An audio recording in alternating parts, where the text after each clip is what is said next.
Hello दोस्तों, तो स्वागत है आपका हमारे online study channel point study point पर। तो दोस्तों, आज हम टॉप 25 जीके जीएस के अति महत्वपूर्ण प्रश्नों के बारे में बात करेंगे जो आपके हर बार परीक्षाओं में रिपीट होते हैं। यह सभी प्रश्न भारत में आयोजित सभी प्रतियोगी परीक्षाओं के लिए अति महत्वपूर्ण प्रश्न हैं, इसलिए हर प्रश्न को आप बारीकी से समझें और ध्यानपूर्वक पढ़ें। तो चलो वीडियो को शुरू करते हैं।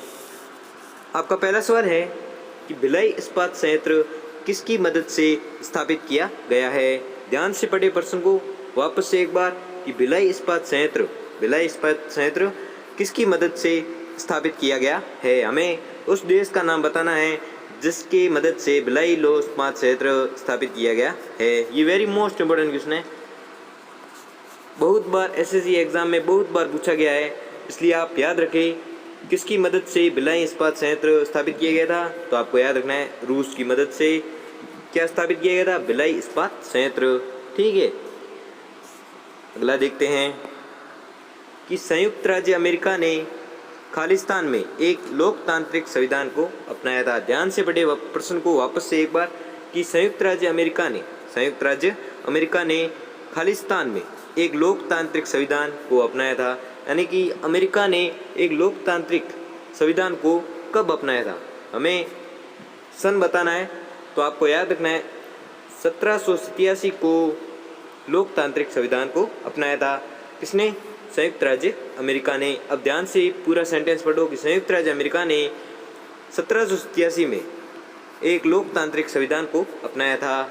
मोस्ट है, इसलिए ध्यान से पढ़े, आ सकता है परीक्षा में।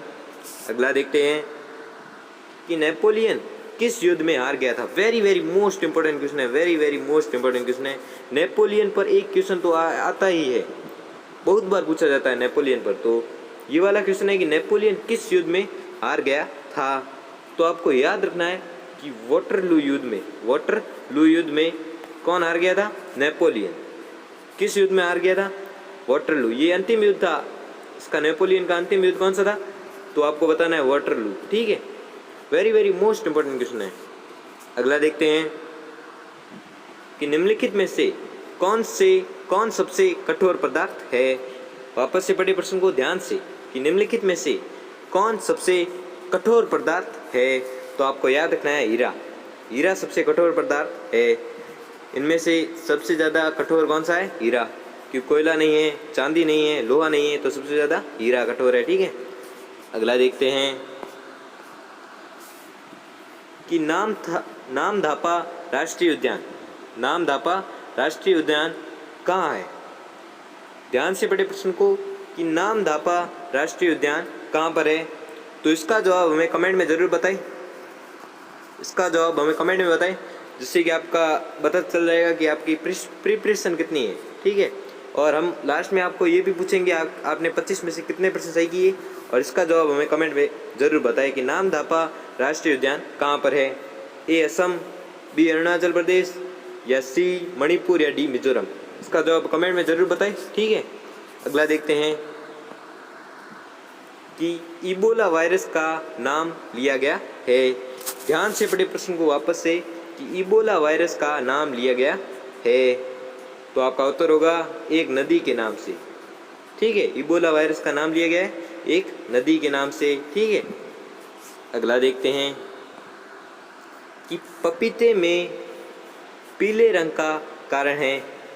ध्यान से पढ़े प्रश्न को वापस से कि पपीते में पीले रंग का कारण है, यानी कि पपीता पीले रंग का क्यों होता है। ठीक है, तो आपको याद रखना है किसके कारण, कैरी काजेंथिन के कारण पपीते का रंग पीला होता है। ठीक है, पपीते में पीले रंग का क्या कारण है, तो आपको याद रखना है कैरी काजेंथिन के कारण पपीते का रंग पीला होता है। ठीक है, याद रखें कि मोस्ट इंपॉर्टेंट है क्वेश्चन, ऐसे ही क्वेश्चन आते हैं परीक्षाओं में। अगला देखते हैं कि पौधों का जल मूल रोमों तक किस दबाव से पहुंचता है। ध्यान से पढ़े प्रश्न को वापस से एक बार कि पौधों का जल मूल रोमों तक किस दबाव से पहुंचता है। तो आपको याद रखना है परासरण दबाव। ठीक है, परासरण दबाव से पहुंचता है। क्या पहुंचता है, पौधों का जल मूल रोमों तक परासरण दबाव से पहुंचता है। किसके दबाव से पहुंचता है, परासरण दबाव। ठीक है, अब सेंटेंस पूरा पढ़े कि पौधों का जल मूल रोमों तक परासरण दबाव से पहुंचता है। ठीक है, अगला देखते हैं कि पादप और जंतु में मुख्य अंतर क्या है। पादप और जंतु में मुख्य अंतर क्या है, तो आपको याद रखना है पोषण। पोषण में मुख्य अंतर होता है पादप और जंतु में। ठीक है, क्या अंतर है? पोषण। ठीक है, अगला देखते हैं। अगला सवाल है, इंडोनेशिया में किस प्रकार की कृषि को लदान कृषि कहा जाता है। ध्यान से पढ़े प्रश्न को वापस से कि इंडोनेशिया में किस प्रकार की कृषि को लदान कृषि कहा जाता है। Very very most important question है, very very most important question है। बहुत बार पूछा गया एसएससी एग्जाम में कि इंडोनेशिया में किस प्रकार की कृषि को लदान कृषि कहा जाता है। तो आपको याद रखना है झूमिंग कृषि को। ठीक है, झूमिंग या झूम कृषि को क्या कहा गया है? लदान कृषि। ठीक है, कहाँ पर कहा गया? इंडोनेशिया में। ठीक है, या आपको ऐसा भी पूछा जा सकता है कि इंडोनेशिया में झूमिंग कृषि के स्थानीय रूप को क्या कहा जाता है, तो आपको याद रखना है लदान कृषि। प्रश्न कैसे भी पूछा जा सकता है, इसलिए आपको कंफ्यूज नहीं होना है। ठीक है, ये very very most important question है, इसमें तो कंफ्यूजन होना ही नहीं है। ठीक है, तो वापस से पढ़ते हैं कि इंडोनेशिया में किस प्रकार की कृषि को लदान कृषि कहा जाता है, तो आपको याद रखना है झूमिंग कृषि या झूम कृषि। ठीक है, अगला देखते हैं कि निम्नलिखित में से कौन सा प्रोकैरियोटिक है, तो आपको याद रखना है एस्चरिचिया जीवाणु निम्नलिखित में से प्रोकैरियोटिक है। क्या है? एस्चरिचिया जीवाणु। ठीक है, अगला देखते हैं कि एपिफाइट्स वे पौधे हैं जो अन्य पौधों पर निर्भर रहते हैं।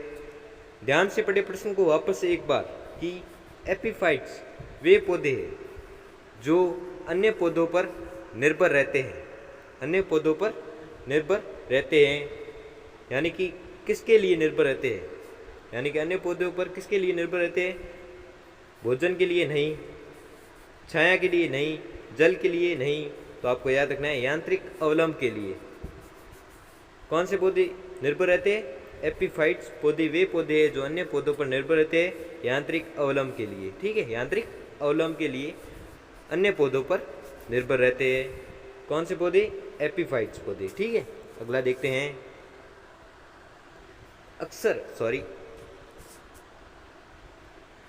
अक्सर रेगिस्तान में वर्षा कम क्यों होती है। ध्यान से पढ़े प्रश्न को वापस से एक बार कि अक्सर रेगिस्तान में वर्षा कम क्यों होती है, तो आपको याद रखना है निम्न आर्द्रता के कारण। निम्न आर्द्रता के कारण रेगिस्तान में वर्षा कम होती है। किसके कारण? निम्न आर्द्रता के कारण। ठीक है, प्रश्न कैसे पूछा जा सकता है कि वापस से पढ़ते हैं कि अक्सर रेगिस्तान में वर्षा कम क्यों होती है? निम्न आर्द्रता के कारण। अगला देखते हैं कि कॉस्मोस किस प्रकार का उपग्रह है। Very very most important question है, वेरी मोस्ट इंपॉर्टेंट क्वेश्चन है कि कॉस्मोस किस प्रकार का उपग्रह है, तो आपको याद रखना है जासूसी उपग्रह।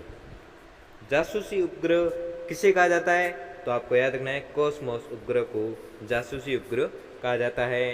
या कॉस्मोस किस प्रकार का उपग्रह है, तो आपको याद रखना है जासूसी उपग्रह। अगला देखते हैं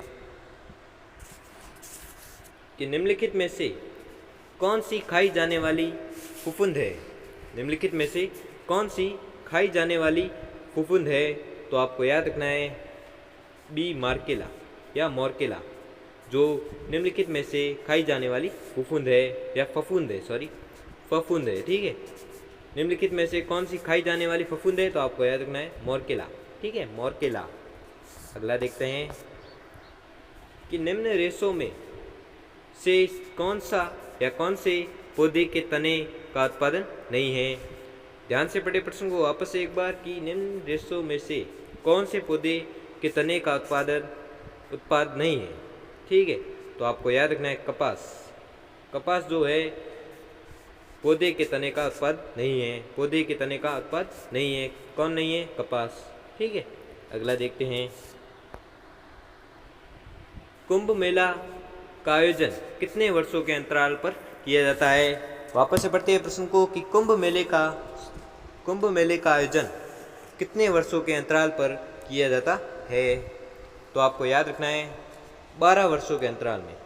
ठीक है, 12 वर्षों के अंतराल में कुंभ मेले का आयोजन किया जाता है। कब किया जाता है? 12 वर्षों के अंतराल में। ठीक है, वेरी वेरी मोस्ट इंपॉर्टेंट है, ये भी पूछा गया है बार बार कि कुंभ मेले का आयोजन कितने वर्षों के अंतराल पर किया जाता है, तो आपको याद रखना है 12 वर्षों के अंतराल में किया जाता है।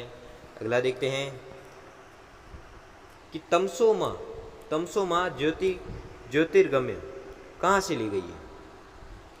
ध्यान से पढ़े प्रश्न को वापस से एक बार कि तमसो माँ ज्योतिर्गम्य कहाँ से ली गई है, वेरी मोस्ट है। तो आपको याद रखना है कहाँ से ली गई है, ऋग्वेद से। ठीक है, क्या ली गई है, तमसो माँ ज्योतिर्गम्य। अगला देखते हैं, निम्नलिखित में से रस्ट रोग का संबंध किस फसल से है। ध्यान से पढ़े प्रश्न को वापस से एक बार कि निम्नलिखित में से रस्ट रोग, कौन सा रोग, रस्ट रोग का संबंध किस फसल से है। तो आपको याद रखना है गेहूँ जो फसल है उसका संबंध रस्ट रोग से है, वेरी मोस्ट इंपॉर्टेंट है रस्ट रोग। अगला देखते हैं कि हृदय के स्पंदन की दर का नियंत्रक है। वापस से पढ़ते हैं प्रश्न को वापस से एक बार कि हृदय के स्पंदन की दर का नियंत्रक है स्वायत्त तंत्रिका तंत्र। स्वायत्त तंत्रिका तंत्र हृदय के स्पंदन की दर का नियंत्रक है। कौन है, स्वायत्त तंत्रिका तंत्र। अगला देखते हैं कि नाक के रुधिर का बहना कहलाता है, वेरी मोस्ट है कि नाक के रुधिर का बहना क्या कहलाता है। तो आपको याद रखना है एपिटैक्सिस किसे कहते हैं, तो नाक से रुधिर का बहना एपिटैक्सिस कहलाता है। नाक से रुधिर का बहना क्या कहलाता है, एपिटैक्सिस।